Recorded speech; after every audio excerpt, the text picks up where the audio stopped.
what I've found with him is that when you are practicing, he's great. He just wants to follow you around to get treats.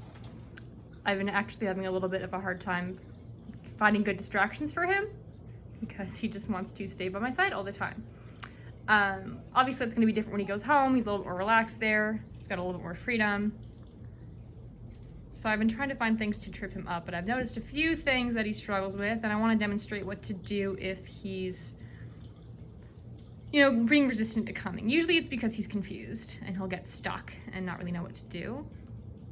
So, Daisy, no. The few things that I found that are sometimes a little bit hard for him is coming away from this dog because they like to play zoomies around the fence.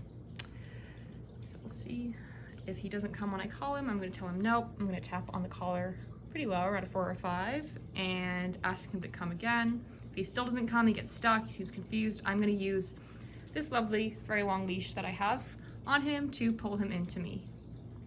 Winston, come. Good boy, there we go. No issues there, good boy. I'm out of treats, oh no. God, don't push your head, good boy. Try to have treats on me. Good boy, hey, break. So one of the things that I want you to pay attention to when you're practicing for a more realistic practice is, obviously you're gonna have actual little practice sessions with him to work on these specific skills, but I want you to make a point to randomly throughout the day ask him to come, because I found that that's when he tends to have the hardest time with it, is when he's off doing something else and not really paying attention. And I don't think it's so much stubbornness with him, I really think he's confused. You know, he understands come in the context of a training session, but when he's off doing his own thing, sometimes he doesn't realize that there's things expected of him at those times too. So again, sniffing the other dog, sniffing food bags. I found that going around corners is a challenge for him when he can't see you. So we'll try that here. Winston, come. Nope, come. Good boy, that's a good boy. Good dog, there you go. Come on, good boy, good boy. There you go, good. So that time, he was around the corner, I called him.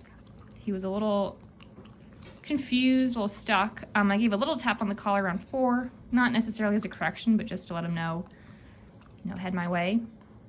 I found with him too, if you hold down too long on the collar, you're too high, he gets kind of stuck, he gets kind of confused. So I'll do a quick tap. If he's distracted, he doesn't want to come, I want to do a quick tap instead of holding down pressure. I'll just do nope, tap, come. And then if he still doesn't, that's when this long line comes in handy. Again, I'll grab it, I'll give him a little tug toward me to get his attention and to get him following me.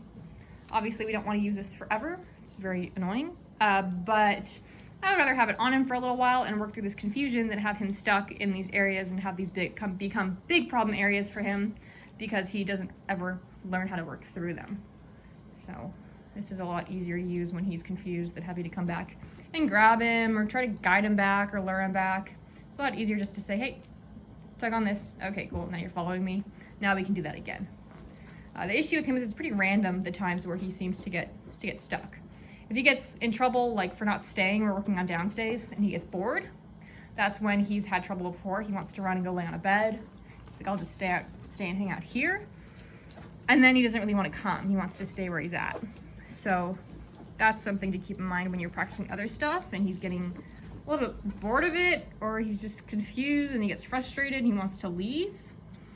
He tends to have a hard time with his recalls in those situations. And so you might want to just clip a long line on him. You don't have to have one this long before you start practicing, so that if he gets fed up and starts to wander off, you have a way to get him back to you if he's being very resistant. Because if you tap him on the e-collar, he doesn't come, he's probably just confused. You know, I don't want to keep going higher and higher. I want to make sure that I'm following through. And when we practice with this, he's going to get better and better at this. But there's certain contexts, again, that he's not perfect at, like when he gets frustrated, when he's around a corner sometimes, or when he doesn't know you're talking to him. And so while we're still practicing and he's still learning to get really reliable with this, this long line's going to help you out. So we'll see.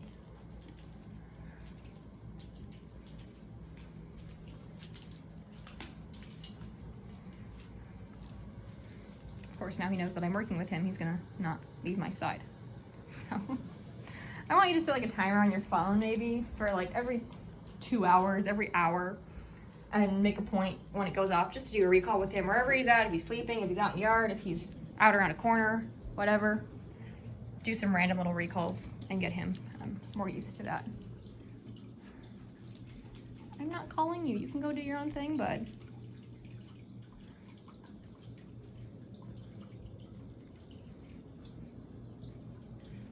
Winston, come. Good boy. That's a good dog. That's a good dog. Good. I've been trying to work on getting him unstuck with these things, so he's been getting more reliable, but I wouldn't be surprised if you have some situations in the house where he isn't perfect, and I want you to know how to work through them. I want you to understand that the e-collar isn't always the best tool in those situations. Long term, we want him to be very reliable with it and just default to, I feel that I should just come to you and find you, but he's not at that point yet. So this long line is going to help him get to that point, because we can show him very clearly, here's how you're supposed to respond to this when this happens. You know, if you're stuck, just default to coming to me. That's the best choice. Good boy.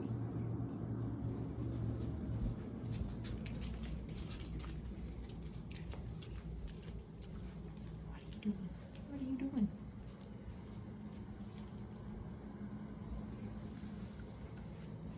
Find it.